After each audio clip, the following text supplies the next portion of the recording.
terriens, salut les terriennes. Je suis très heureux de vous retrouver. Notre invité principal ce soir, c'est Roberto Alagna. Ouais. Alors Roberto Alagna, bonsoir. Vous êtes l'un des plus grands ténors du monde. Et pour les néophytes, on peut dire que vous êtes une sorte de Castafiore, mais en mec. Un peu ça, c'est vrai. Vous êtes chanteur d'opéra et pourtant vous avez une coiffure de joueur de foot. C'est assez extraordinaire, mais bon. Alors, Roberto, vous ne connaissez pas l'émission, puisque vous êtes toujours à l'étranger. Ouais. Mais je peux vous dire qu'en P1, nous serons tous les deux. Nous parlerons de vous, de vos origines, de votre enfance, de votre adolescence, de votre carrière. Et vous nous direz comment vous vous êtes rendu compte de vos exceptionnelles qualités vocales le jour où vous êtes cogné un genou contre la table basse du salon de vos parents. Incroyable. Je l'ai toujours, cette table. Et bien sûr, nous parlerons de votre album Sicilien, déjà vendu à 500 000 exemplaires, ce qui est extraordinaire à une époque où il n'y a plus aucun disque qui se vend.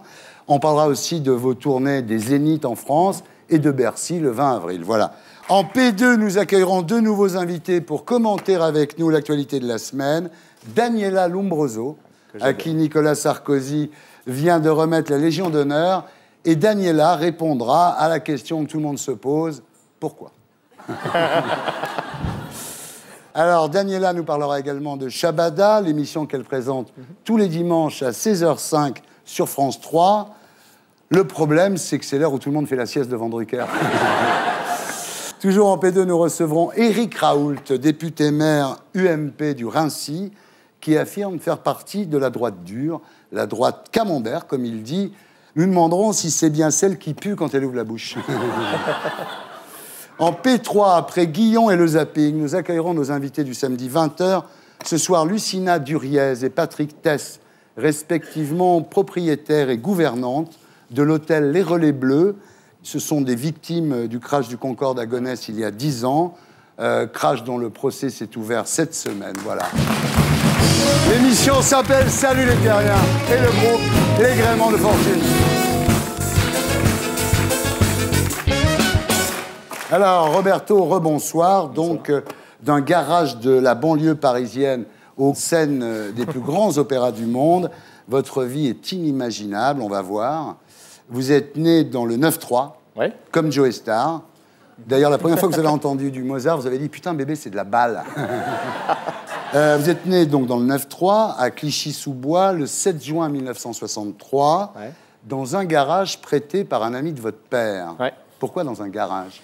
Parce qu'à l'époque, à Clichy-sous-Bois, il n'y avait pas encore d'HLM et tout ça. Donc, ma famille venait d'arriver de Sicile.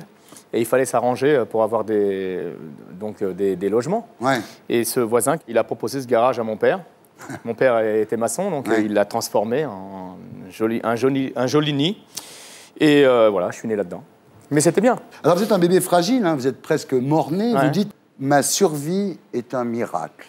Oui, c'est vrai, parce que je m'étais étouffé avec le cordon ombilical. Et donc, il a fallu me réanimer avec le bouche à bouche. Et je n'avais pas pleuré. Donc, c'est le comble pour un chanteur, donc, de ne pas faire de son. Alors, votre père, Francesco, donc, était maçon. Il avait la fibre artistique. Hein, il chantait toute la journée. Hein. Oui, toute la journée. Votre mère, Lucia, est couturière, puis assistante maternelle. Elle se passionne pour l'art lyrique. Donc, famille sicilienne, très pauvre, mais très heureuse. Ouais, pauvre, normal, quoi. Mais heureux parce que la musique, et parce que le chant, et puis la famille. Alors, tous les dimanches, tout le monde chante à la fin du repas. On sort les mandolines, on tape sur les tables. On reprend des tubes siciliens, comme ceux qu'il y a dans votre disque actuellement. Je me souviens que ma grand-mère nous disait toujours de chanter en sourdine pour ne pas déranger les voisins. Elle disait, tu sais, cette musique-là, ça va les déranger. Et puis aujourd'hui, quand on voit le succès de Sicilien, c'est une belle revanche. On va voir à quoi ça ressemble.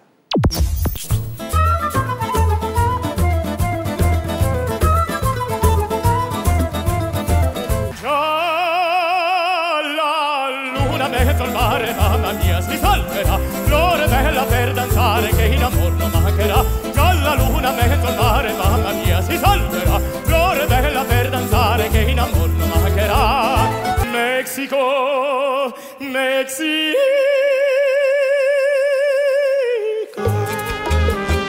sotto soleil qui chante, le temps paraît trop court pour goûter au bonheur de chaque jour.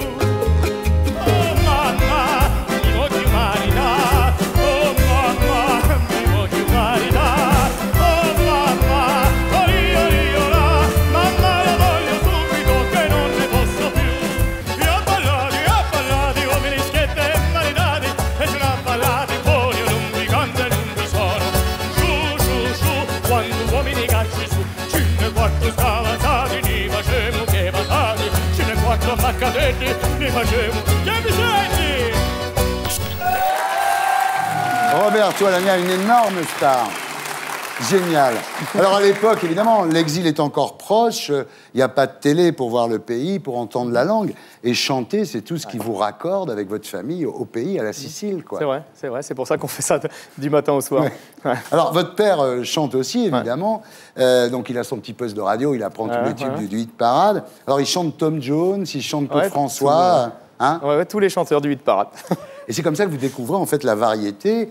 Et il existe un enregistrement de vous avez 4 ans, et vous chantez « Vous avez pas vu Mirza » quand même. Ouais, c'est en italien. C'était une chanson qui parlait d'un chien, donc ça me plaisait. Alors voilà, alors, ce qui est terrible, c'est qu'à l'époque, vous êtes extrêmement timide, pudique, craintif.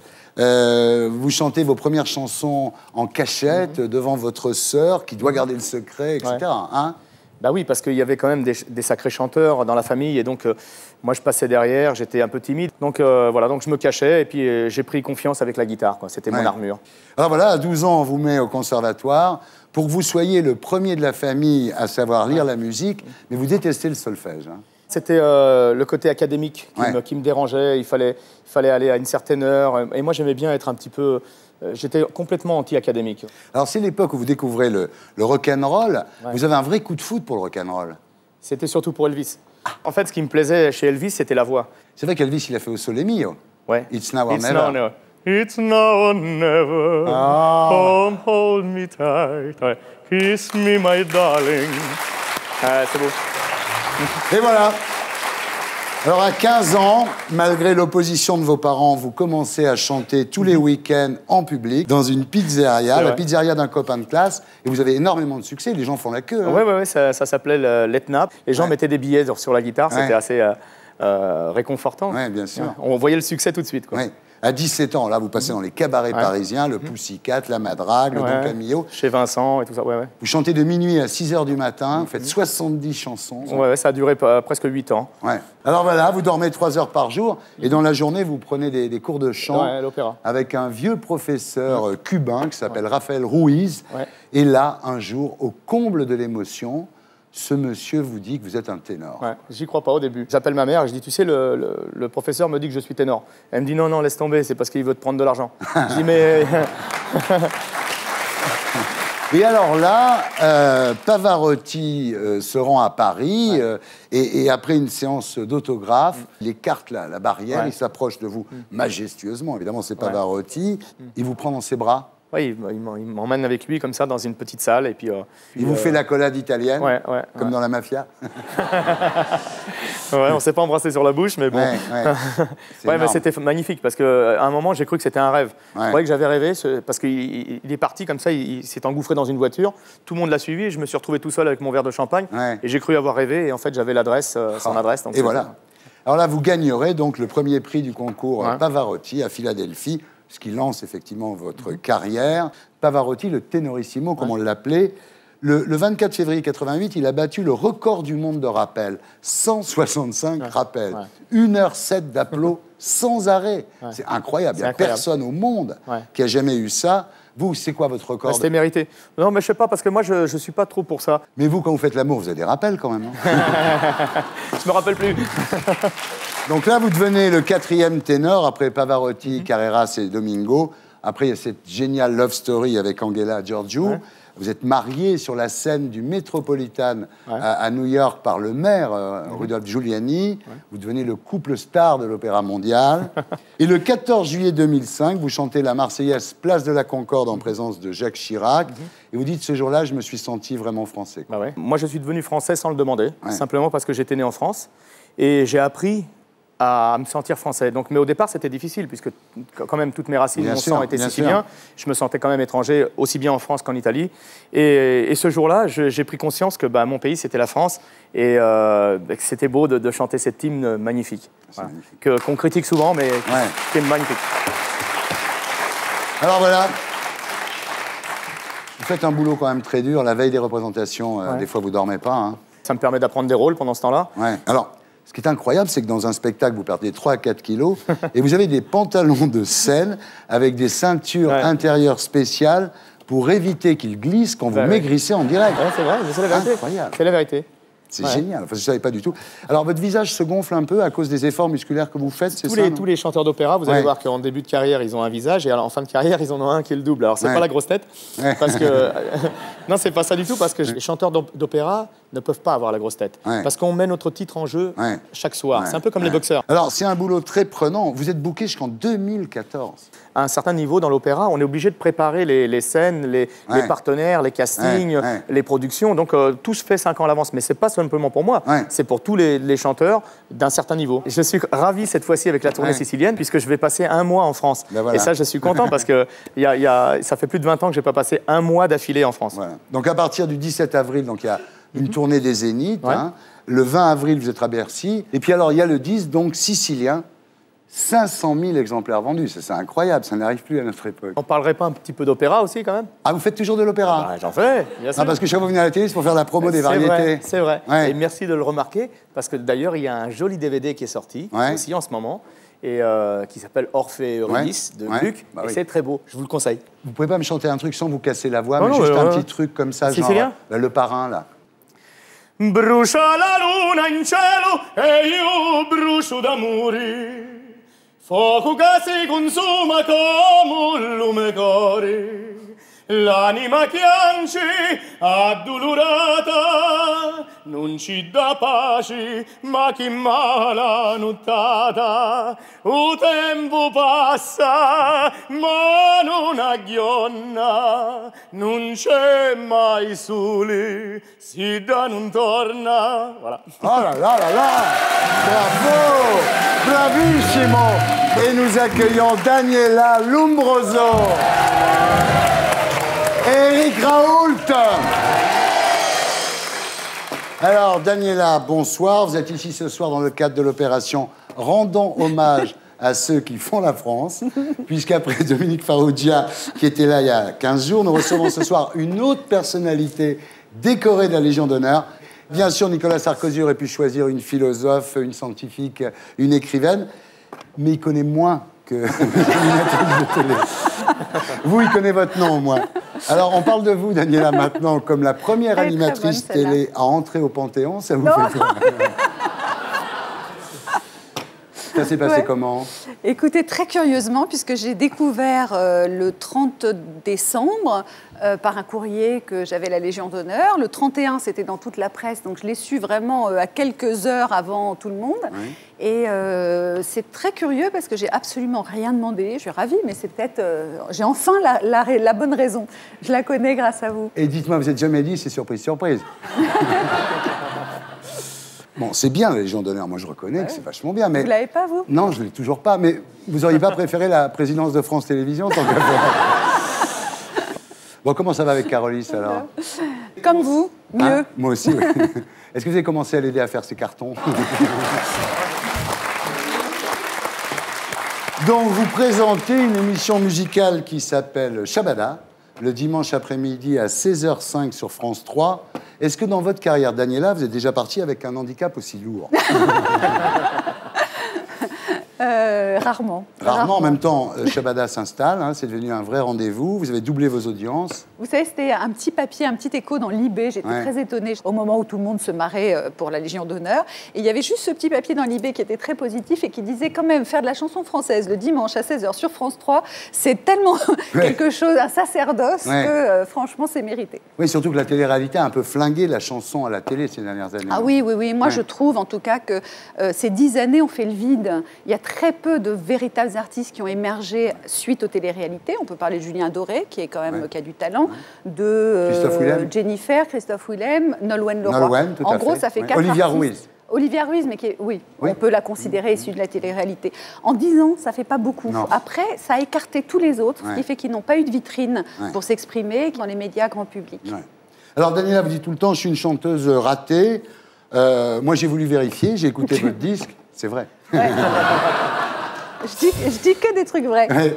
Alors, à part ça, donc le 30 janvier, votre fête de la chanson française cartonnée, vous avez fait pratiquement 21% de part de marché. C'est pas mal sur France 2 Oui, maintenant. surtout avec de la variété comme ça et des chansons. Oui, oui. On est content. Vous êtes disputé avec Benabar? Moi, alors, je vais vous dire, ce jour-là, j'ai pas desserré les dents de la journée. Qu'est-ce qui s'est passé? Vous lui lui avez dit qu'il commençait à perdre ses cheveux ou quoi? Il ne s'est rien passé. D'ailleurs, j'ai appris depuis, par sa maison de disques, qu'il avait tenu les propos qu'on lui a prêtés il y a très très longtemps et qu'en fait, il ne comprend pas pourquoi on les a sortis maintenant. Donc, il n'y a pas de problème? Pas de problème. Tiens, je suis rassuré, moi. Je t'ai flingué. Bien. Éric Raoult, rebonsoir. Donc, vous êtes député maire UMP du Raincy, le Neuilly du 9-3. Hein? Et vous êtes ici ce soir car vous êtes nominé à l'élection de l'Éric le plus énervant de France. Alors, il y a Éric Zemmour, Éric Nolot, Éric Besson. Et vous. Et vous concourez également pour le titre de l'UMP le plus à droite. Alors, c'est pas facile, avec des mecs comme Hortefeux, Lefebvre et encore Besson. Et pourtant, vous avez de bonnes idées quand même. Le couvre-feu, bonne idée pour être l'UMP le plus à droite. Clichy-sous-Bois, le Raincy, 27 octobre, 7 novembre 2005. On a frôlé la catastrophe. Donc je préférais qu'il y ait le couvre-feu plutôt qu'il y ait le cessez-le-feu ou le halte-au-feu. Le retour de la peine de mort pour les actes terroristes. Est-ce que c'est valable pour les 10 d'Ariel Dombal, ça Là, vous avez des bonnes idées pour être l'UMP le plus à droite. Vous avez la suspension des allocations aux parents d'enfants délinquants. Je l'ai pompé à Chevènement il y a quelques années. Laisse tomber. Ah bon? Si. Contre les sauvageons, en fait. Ouais. Non, c'est pas ça. Sur un certain nombre de choses, il n'y a pas une façon de droite ou une façon de gauche, il y a une façon de faire. Alors, il vaut mieux des fois que ça soit la droite qui le fasse, plutôt que la gauche y réfléchisse. Alors, bon, on va s'arrêter là, mais il y a quand même la remise en cause du RMI. Vous avez dit que ça crée une société d'oisiveté. Est-ce que vous savez que le RMI, 447,91 €, c'est par mois, hein, c'est pas par jour, vous savez ça. On a, en 1990, apporté un certain nombre d'améliorations. Et aujourd'hui, le RSA, c'est plus le RMI. Ouais. Parce que ce que nous souhaitons, c'est faire en sorte que le I du RMI, il apporte véritablement une insertion. Et pas le A comme l'assistanat. D'accord. Il a bossé, Pépère, hein? Non, j'ai pas bossé laisse tomber. Laisse tomber, il a réponse à tout. Alors, c'est pas facile d'être l'UMP le plus à droite, le héros de la droite camembert, comme vous dites, hein. Alors, vous avez essayé avec le prix Goncourt, Marine Gaille, vous avez dit le lauréat du prix Goncourt ne peut pas s'exprimer contre la France de Nicolas Sarkozy. En même temps, c'est pas Sarkozy qui donne le Goncourt, quand même. Enfin, pas encore. Quand on a du talent, quand on est une personnalité internationale, on ne dit plus maintenant que la France est un pays monstrueux. Oui, mais enfin, si on pense que la France est un pays monstrueux, on peut quand même le dire, rassurez-moi, Éric. Oui, on peut le dire, mais quand on habite à Berlin, je pense que Berlin, ça a été aussi parfois une ville monstrueuse. Et il faudrait qu'elle s'en souvienne aussi. D'accord. Alors, vous avez qualifié Georges Frêche de Le Pen de gauche. Quand Brice Hortefeux fait sa sortie sur les Auvergnats, est-ce que vous l'avez qualifié de Le Pen de l'UMP? Non. Non. Quand c'est Georges Frêche, c'est pas bien. Quand c'est Hortefeux, c'est... Hortefeux a dit ça une fois. Oui. Et donc, en fonction de ça... Une fois, on a le droit, en fait. Non, une fois... Alors, les Arabes, quand il y en a un, ça va, mais quand il y en a beaucoup, c'est pas bien. Voilà, une fois, j'ai droit à une fois. Une fois, on se fait taper sur les doigts. Quand moi, j'ai dit que Marine Gaille aurait pu faire un tout petit peu attention à ce qu'elle a dit, j'ai été lynché dans la journée. Quand un type de droite dit un petit truc, paf, et quand un type de gauche dit des gros trucs, on l'accepte. Je fais confiance à Martine Aubry pour comprendre que si un jour elle veut être présidente de la République, elle ne pourra pas se faire soutenir comme Ségolène Royal par Georges Frêche. Très bien. Ben justement, on va en parler de Georges Frêche. On passe maintenant aux commentaires de l'actualité de la semaine avec l'édito de Blacko, et c'est Laurent Neumann, directeur de la rédaction de Marianne, que nous retrouverons sur ce plateau après le magnéto. Georges Frêche est-il antisémite? L'accusation est surprenante car Frêche a toujours été un ami d'Israël. En 83, alors qu'il était maire, il a même jumelé Montpellier avec la ville israélienne de Tibériade. Ce n'est pas très catholique. Depuis, Montpellier organise chaque année une journée de Jérusalem. Il suffit d'un clic sur Internet pour écouter Georges Frêche exprimer son attachement à Israël. Nous avons avec la terre d'Israël des liens charnels. Mais avec Georges, le dérapage n'est jamais loin. Écoutons-le saluer à sa manière l'élection de Nicolas Sarkozy. Je suis ravi que pour la première fois, la France est élue au suffrage universel direct.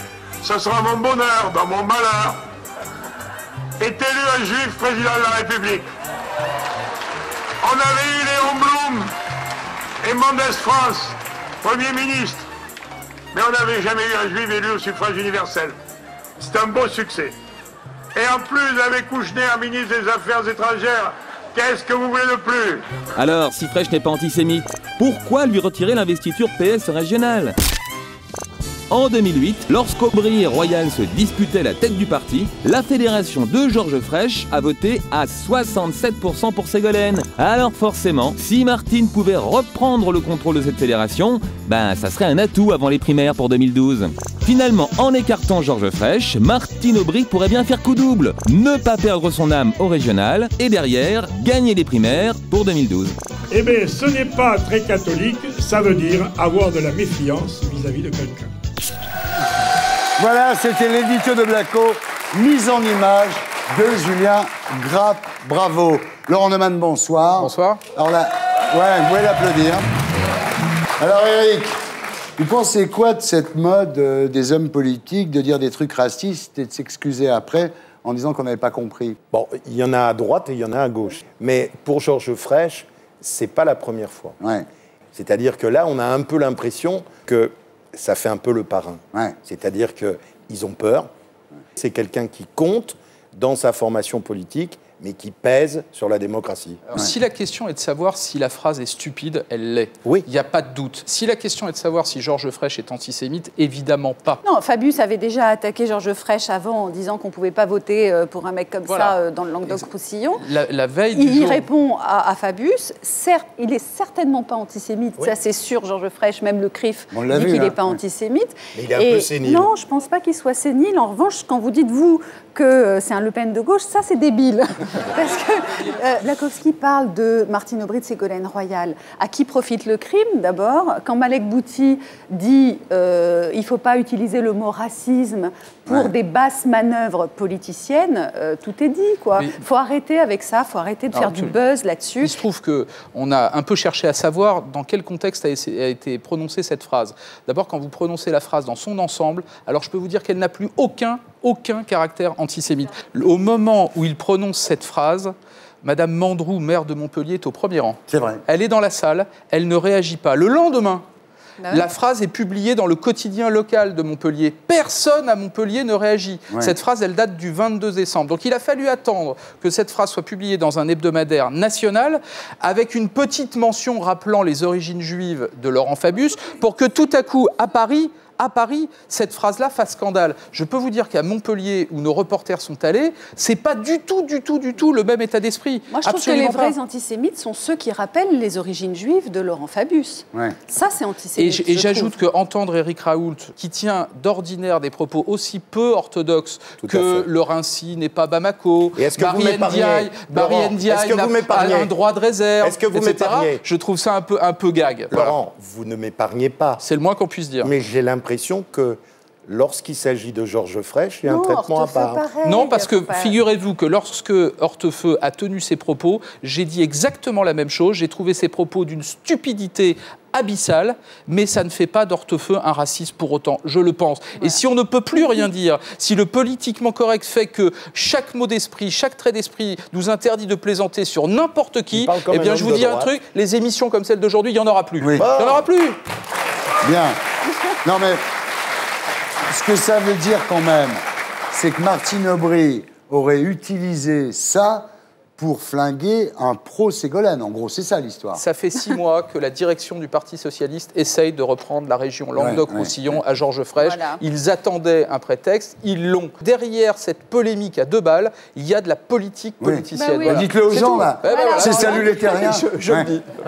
Bien, alors Roberto, vous en branlez, vous, de ça. Alors Roberto, il n'a rien à foutre, lui. C'est la vérité, parce que en fait, moi, j'arrive de New York, là, je suis en jet lag, décalage horaire, donc je suis en stand-by. Mais bon, ça me dépasse, moi. C'est vrai. Je m'en fous. Alors, honnêtement, je préfère rester dans mon monde de rêve qu'aller dans la réalité. Je regarde jamais les infos. Ah oui. Non. Moi, je suis un amuseur. Je suis un amuseur. Je suis là pour faire oublier un peu tous ces tracas, tous ces problèmes. Mais attendez, vous avez des enfants? Oui, j'ai une fille, j'ai une fille. Et vous voulez qu'elle vive dans un monde de droite ou dans un monde de gauche? Non, je veux qu'elle vive. Qu'elle vive, Et ma fille, elle n'a pas de problème. Son copain, il est black, et il est métis. Moi, je n'ai pas tous ces problèmes-là.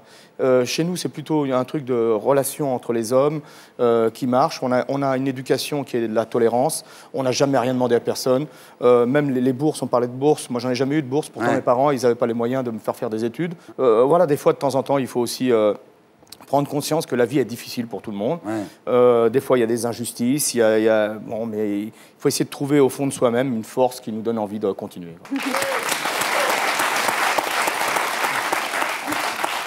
Aucune conscience politique. Non.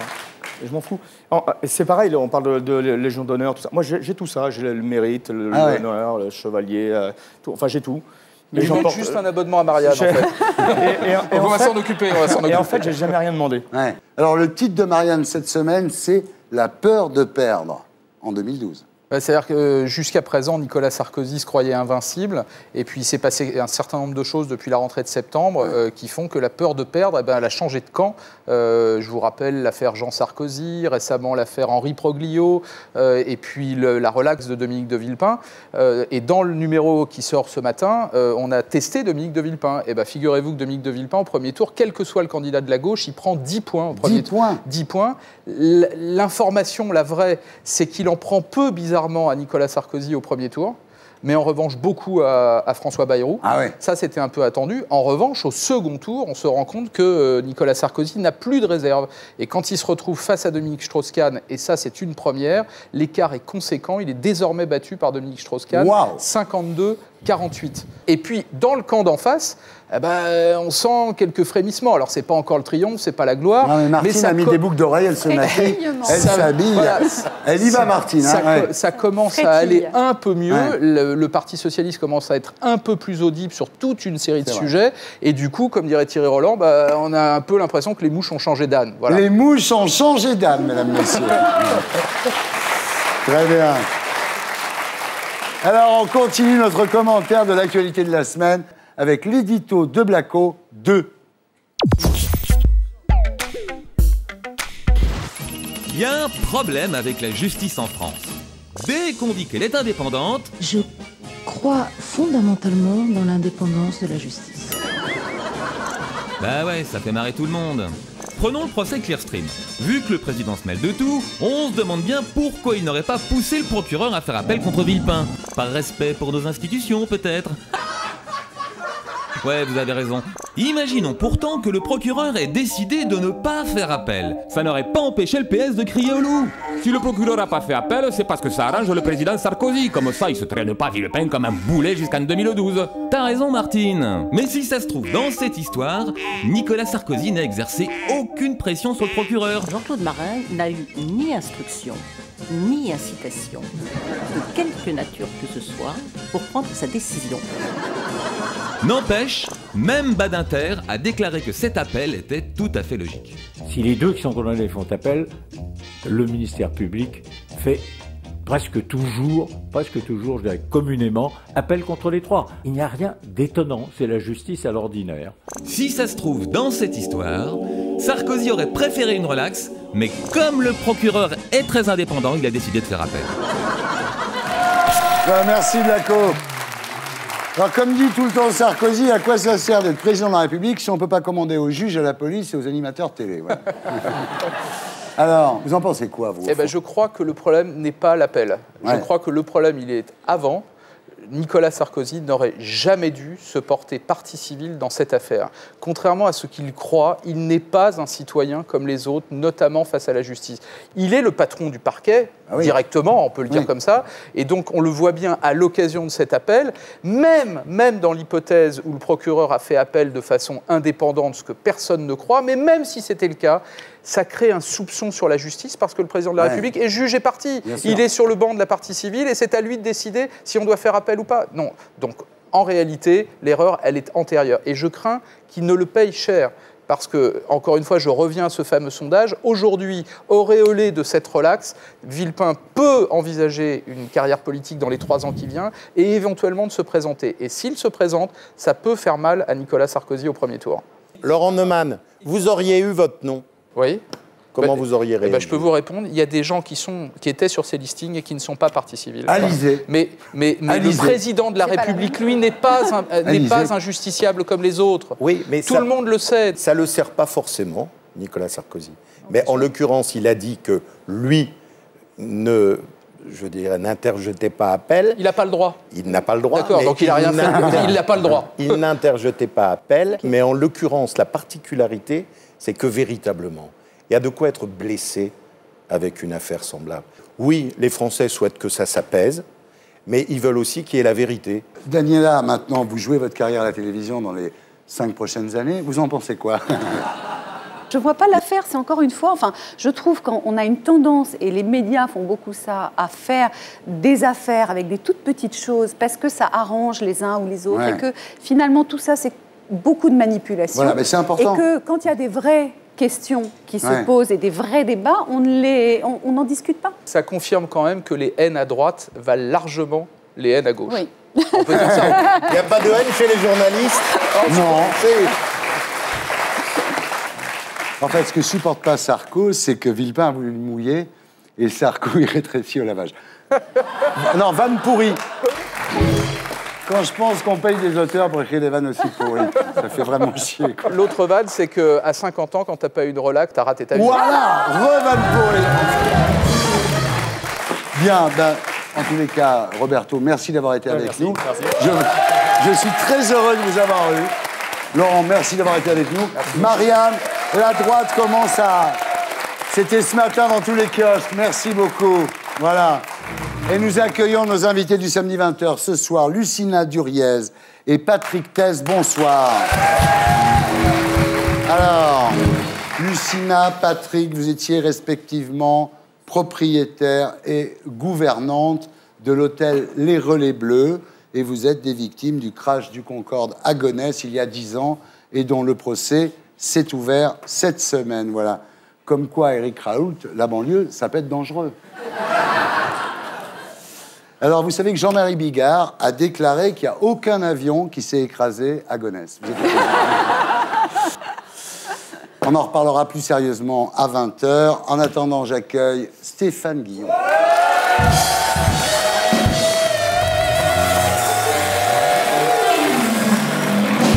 À vous, Stéphane, pour la semaine de Guillon.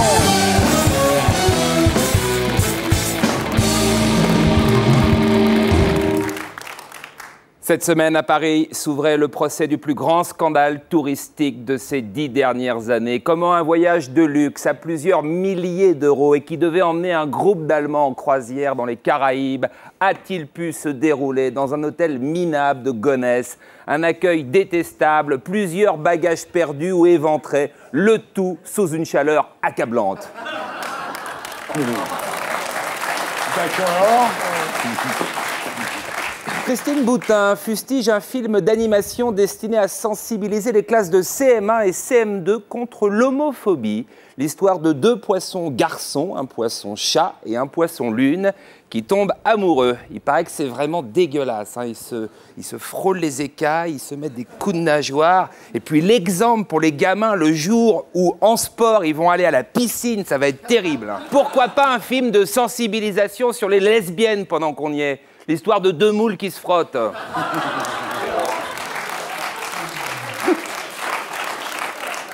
Heureusement, le ministre de l'Éducation nationale, Luc Châtel, a interdit la projection de ce film dans les écoles. En revanche, pas d'objection pour que la bande dessinée Le Zizi sexuel soit lue aux écoliers. Les enfants, regardez bien, ça s'appelle une levrette. Papa prend maman par derrière. Et là, contrairement au poisson tafiole, au poisson tarlouse, il y a un mâle et une femelle. C'est normal, c'est beau, c'est poétique. Maman est une grosse salope qui aime se faire démonter par derrière par papa.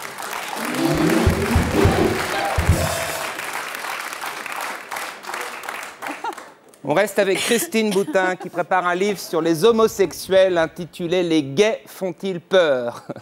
Nous, c'est Christine Boutin qui nous fait peur.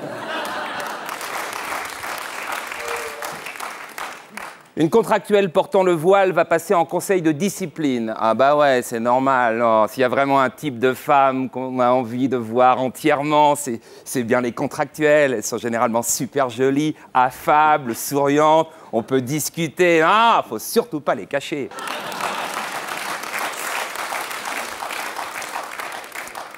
Éric Besson veut modifier le mode de recensement des Français en ajoutant une question sur le lieu de naissance ou la nationalité des parents. Par exemple, si vous mettez parents congolais, croates ou albanais, une fois votre courrier posté, dirigez-vous directement vers l'aéroport. Ça évite qu'on vienne vous chercher à 6 h du mat en défonçant votre porte à coups de bélier.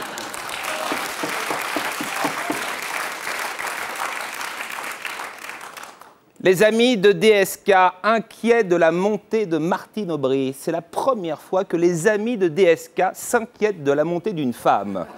Généralement, c'est super détendu. Après déjeuner, Dominique demande à son entourage qui monte aujourd'hui. On lui répond, bah, c'est la stagiaire du 2e. Bon, parfois, il dit, ouais, j'aurais préféré l'hôtesse d'accueil du 3e. On lui répond, c'est pas possible. Elle est en RTT, mais ça s'arrête là. Il n'y a jamais d'inquiétude.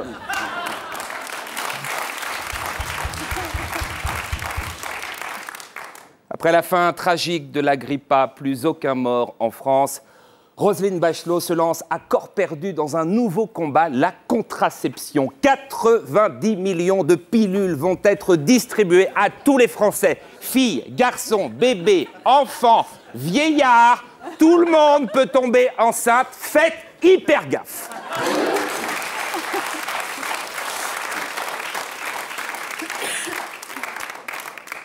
Et si la terre tremblait en Alsace, s'inquiète le journal François. Hier, 5000 élèves ont effectué un exercice de simulation en s'accroupissant sous leur pupitre.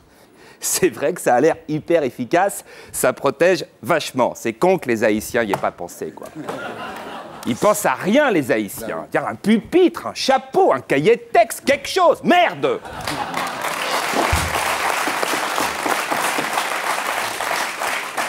Enfin, un bus pour les handicapés. Et j'espère qu'ils vont réserver 2 places pour les valides. Hein. Parce que nous, ça fait des années qu'on leur réserve des places, des espaces. C'est le moment de nous rendre l'appareil.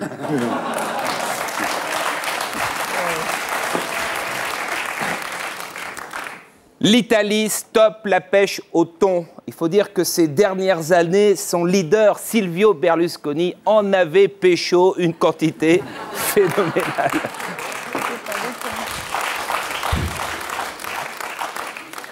Et on termine par une étude menée par une marque de préservatifs révélant que les hommes français possèdent le plus gros pénis de l'Union européenne, avec une moyenne de 15 cm et 48 mm. Une victoire d'autant plus remarquable que l'animateur Stéphane Bern avait fait chuter la moyenne nationale. Oh non! Oh non! Oh non! Oh non! Oh non! Quelle ordure! En tout cas, si vous vous rendez sur le site d'Éric Besson pour le débat sur l'identité nationale, à la question pour vous, être français, qu'est-ce que c'est? Vous pouvez répondre, en avoir une de 15 cm et 48 mm. Merci beaucoup. Merci Stéphane. On vous retrouve la semaine prochaine et d'ici là sur canalplus.fr. On passe maintenant à nos invités du samedi 20h.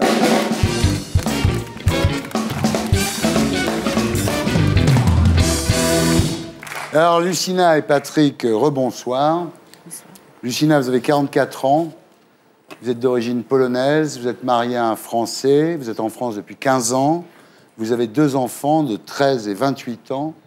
Et lorsque le crash du Concorde se produit en juillet 2000, vous êtes gouvernante à l'hôtel Les Relais Bleus. Oui. Patrick, vous êtes d'origine bitéroise, vous êtes diplômé de la prestigieuse école hôtelière de Thonon. Et à 21 ans, vous rejoignez le groupe Accor. À 30 ans, vous montez à Paris pour faire fortune. Vous montez une chaîne de boulangeries, quelques vidéoclubs. Et en 1987, vous revendez vos boulangeries pour réinvestir votre argent dans un hôtel à Gonesse, Les Relais Bleus. Et lorsque le crash du Concorde se produit en juillet 2000, vous êtes actionnaire et gestionnaire de l'hôtel Les Relais Bleus. Voilà. Alors, Lucina, le 25 juillet 2000 à 16h43, comme tous les jours, vous descendez au local afin de ranger les bouteilles dans les casiers. Et soudain, vous entendez une explosion, une déflagration, un souffle. C'est comme une bombe. À ce moment-là, vous sortez sur le parking et vous voyez quoi? Je voyais un avion arriver vers moi, en face, en flammes. Et quelques secondes après, c'est écrasé sous mes yeux. Sur l'hôtel Hôtellissimo, voilà, qui est juste à côté de l'endroit où vous étiez. Juste quelques mètres à côté de moi. Vous dites, j'avais l'impression de regarder un film. Oui, c'est très impressionnant. À ce moment-là, vous vous mettez à courir sur la nationale 17, pieds nus. Oui, j'ai perdu mes chaussures parce que quand l'avion s'est écrasé, je suis projetée par les faits, par les vents, par les morceaux des hôtels qui ont tombé derrière moi, les morceaux de l'avion. J'ai perdu mes chaussures, je commençais à courir avec pieds nus. Je ne pouvais pas respirer, j'avais plus de jambes, mes jambes étaient carrément en coton. Je suis tombée sur les trottoirs.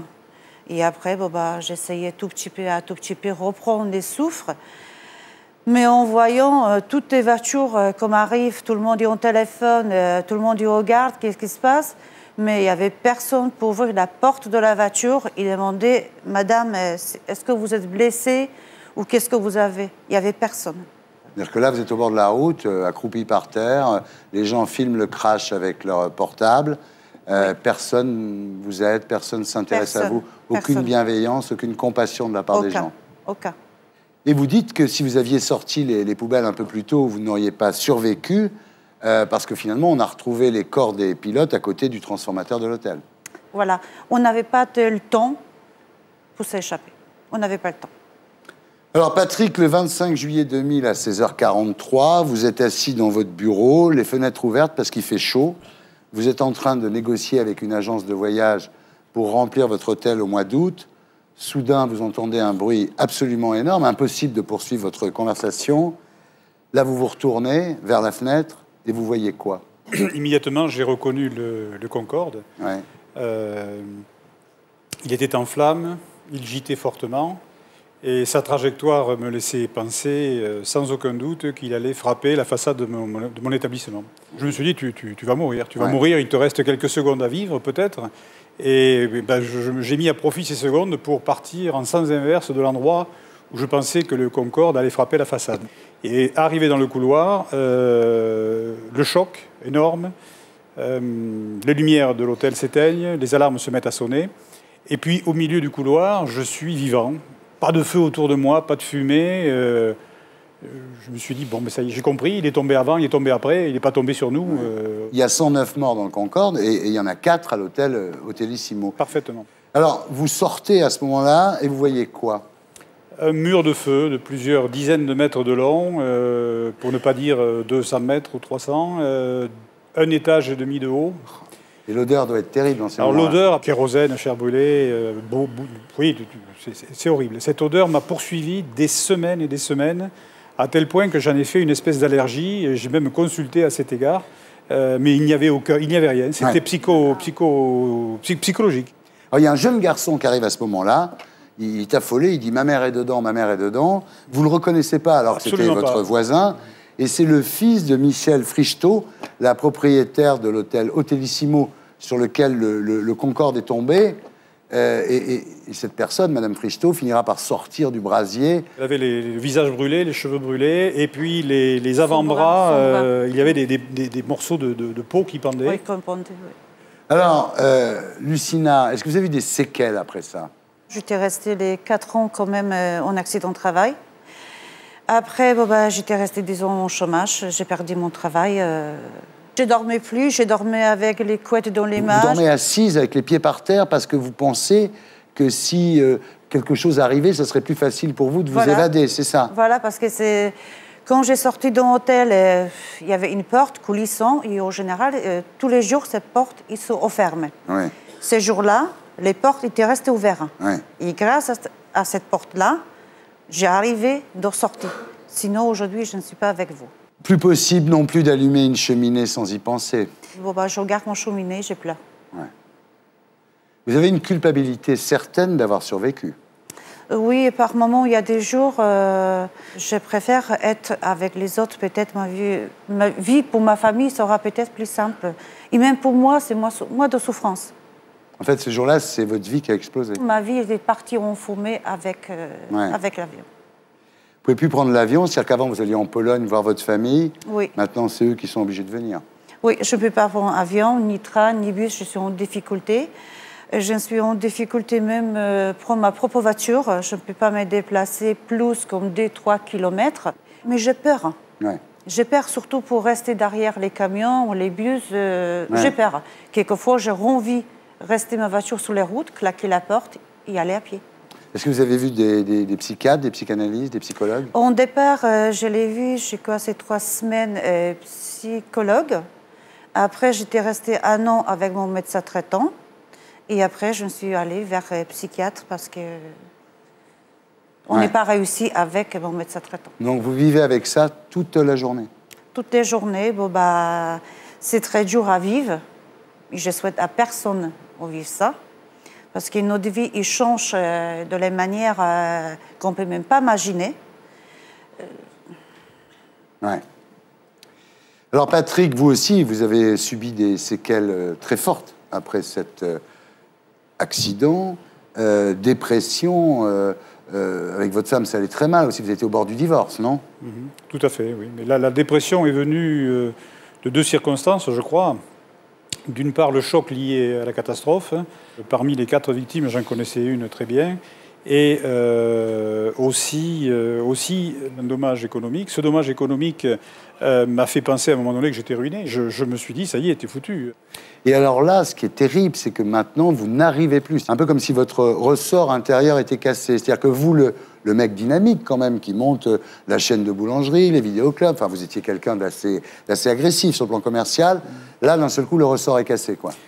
Oui, en fait, j'ai essayé de remonter d'autres affaires après avoir cédé celle-ci. Je me suis retrouvé confronté à d'énormes difficultés psychologiques, d'énormes difficultés à maîtriser le stress.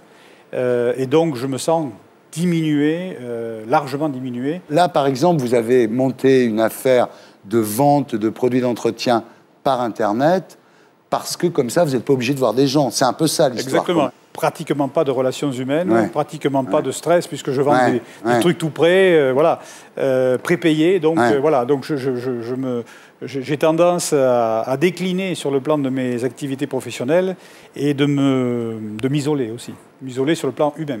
Alors, le problème, c'est qu'Air France a indemnisé tout le monde, c'est-à-dire les gens, famille des gens qui étaient dans l'avion, etc.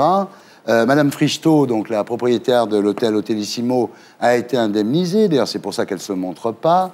Elle vit à Nouméa. Et vous deux? Non, au départ, première année, j'ai touché 3 000 euros, je sais quoi. Non, des francs, c'était. Non, c'était francs. C'était francs. Pardon. Vous avez touché 3 000 francs. Voilà. Et depuis, c'est tout. Bon, bah, j'ai essayé. Bon, j'ai espéré on va arranger le problème amiable. On n'a pas réussi. Bon, bah. Alors, en ce qui me concerne, les choses sont un petit peu différentes. La société dont j'étais gérant, donc la personne morale, a été indemnisée. Bien sûr. Par contre, en même temps, j'avais demandé à Air France une indemnité au titre des souffrances que j'avais. Mais c'était des choses très modestes, vraiment très modestes. C'est surtout le principe, en fait. Le Pretium Doloris en France est indemnisé de façon très modeste. Et après avoir touché 2 acomptes, 2 chèques d'acompte de 10 000 francs chacun, grosso modo, mon avocat est venu me dire, écoute, il n'y a plus rien à espérer, le dialogue est rompu avec Air France. Pourquoi? Je ne le sais toujours pas. Donc là, vous êtes partie civile? Oui.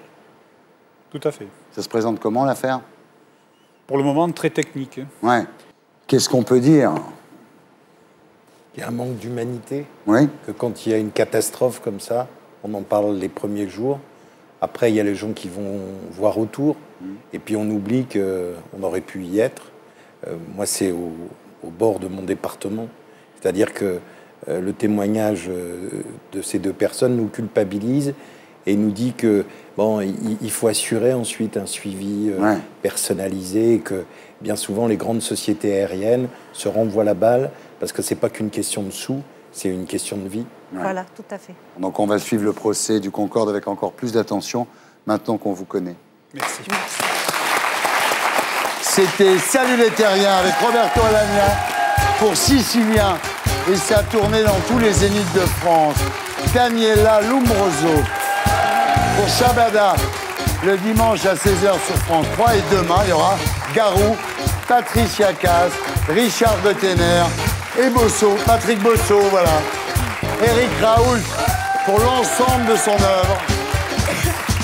Laurent Neumann de Marianne, Lucina Durier et Patrick Tess, voilà. Alors je voulais vous dire qu'il y a un concert pour Haïti avec nos amis les Gréments de Fortune, entre autres, le dimanche 14 février à 17h, salle Ravel à Levallois. Soyez-y, ils sont bons. Voilà, je vous laisse avec mes amis d'Action Discrète et de Groland. Je remercie toute l'équipe qui m'a aidé à préparer cette émission, que je ne fais pas tout seul, vous vous en doutez. Rendez-vous samedi prochain. Salut les gars.